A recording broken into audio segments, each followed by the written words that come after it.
And what do we do when we're feeling sad? We look for flights. Wait, what? And get on a plane.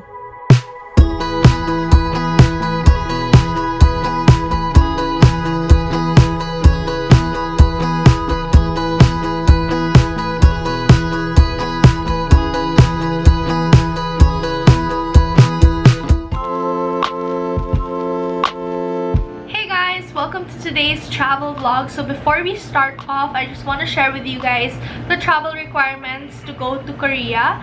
So this is going to be very helpful if you guys are Philippine passport holders or US passport holders like me. So ako actually dual citizen ako. So instead of using my Philippine passport, I used my US passport, and there's this one requirement that I missed out on, and because of that I had to move my flight. So I decided to share with you guys the requirements and a few travel tips para hindi kayo matulad sa akin.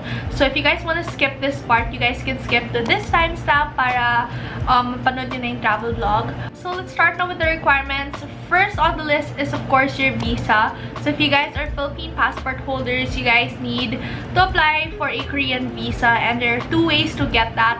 First is either you go to the Korean embassy, or second is you get a travel agency.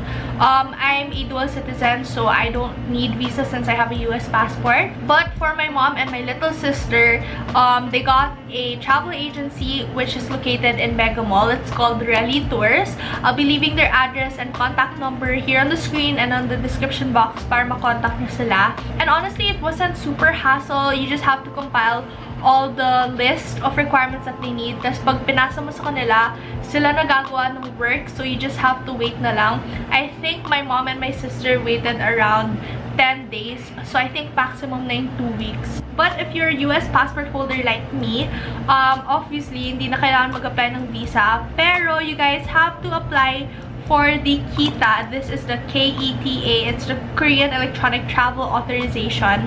So, online lang to. Ililive ko yung link down below.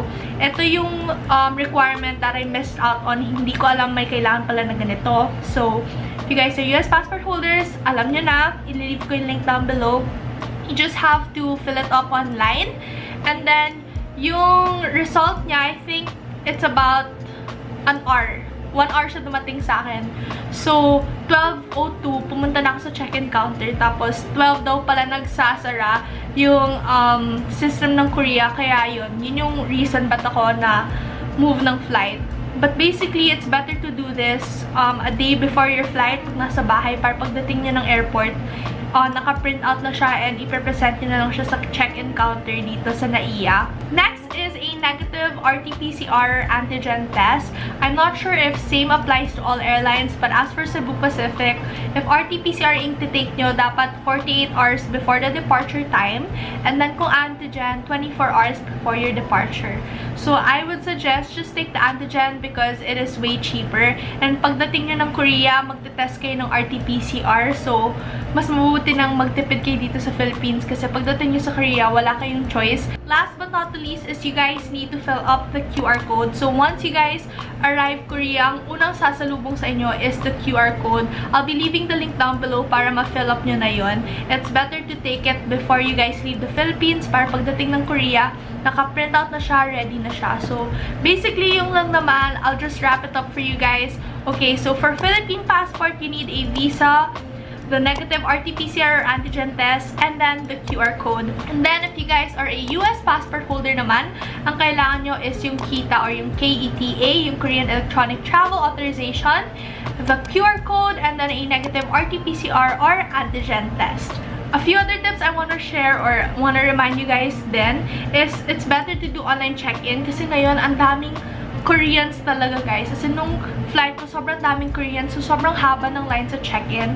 But if you do online check-in the night before, di dun ka na lang sa may backdrop para maikli lang yung pila nyo. So, it's better to do that. You guys make sure na may nabili kayong baggage. Kasi sa Cebu Pacific ngayon, when we bought the ticket, wala pa pala siyang kasamang baggage. Iba pa yung bayad dun. So, make sure na meron kayo. Kasi mas cheaper bumili ng baggage online kesa sa mismong counter. So, mas makakasave kayo ng money if you keep that in mind. So yeah, make sure to do everything online as much as you can. Gawin nyo na. And it's also better to reserve your seats online. You can also do that sa website nila. Sobrang dali lang naman.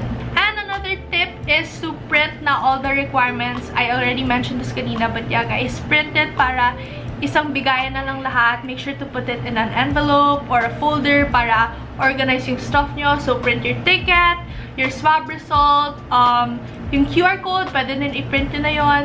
And the K-Eta for US passport holders, print that as well.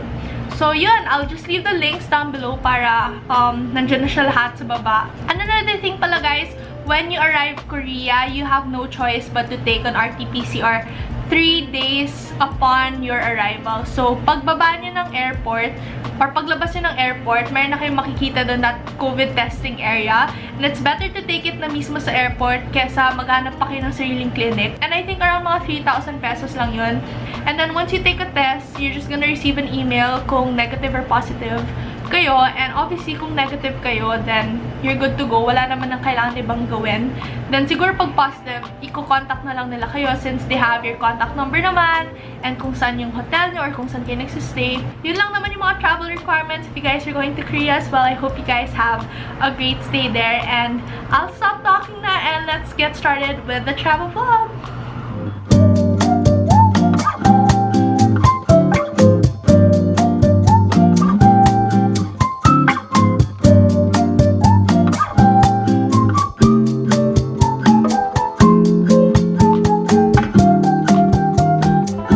어젯밤에 내가 잘못했어 이제 그만 나를 용서해줘 앞으로 더 잘할게 라고 약속해 baby 나는 어제 내가 잘못한 걸 눈을 뜨고 드디어 깨달았네 baby 왜 넌 너만 보면 감이 자꾸 투정을 부리게 돼 Boy, what do I do? 이거 말투 이쁜 얼굴은 찌뿌둥해지네 지겨워서 내 화를 너에게 푸는 내가 너무 싫었어 이기적이야 너도 힘들 텐데 계속 내 얘기만 하고 있어 없어 눈치 내 못된 거지 노력해도 이겨내지 못한 자존심 사랑스러운 네 잔소리를 내가 잘못 이해해서 미안해.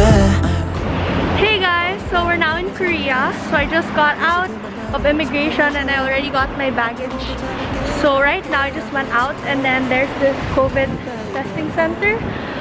So when you guys arrive Korea, you have to take a PCR test 1 to 3 days of your arrival. So you guys could take it outside the airport, but I'm gonna take mine already para tapos na. So I'm just gonna cross the street and take my PCR test.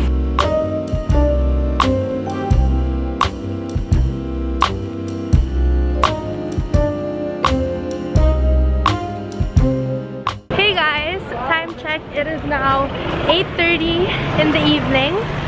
So it's an hour advance here in Korea. We are currently walking and looking for a samgyup place for dinner. Sobrang gutom na ako guys. As in, I just ate a snack sa plane. So I'm starving. Finally, I'm with mom! 안녕하세요. And Kaylee. 안녕하세요. You have fun in Everland today? Yes, the penguin and a turtle. Wow! Okay, are you hungry? Are you hungry? No. No? Okay, I'm hungry. 항상 처음은 설레이지 널 보러 가는 길도 마치 구름 위지 너에게 하고 싶은 말을 생각하다가 나 이렇게 내가 바보라는 것을 알게 되었어 참 바보같이 머리부터 발끝까지 콩깍지 가스연한 커피를 들고 햇볕 아래서 널 기다리다 내 마음이 녹은 것 같아 Let's go out in the sun 느낌이 왔어 이 리듬에 맡겨 발걸음에 맞춰 Fly with the wind 이 분위기를 타고 날아가지 못한 곳에 데려가줘 Time after time 사랑을 몰라 말들이 너무 많아 우리 걱정은 많아 널 보며 지금 말해 이제 조금 느낄 수 있어 yeah. Alright This feels good. You and I think we got something special, and I don't.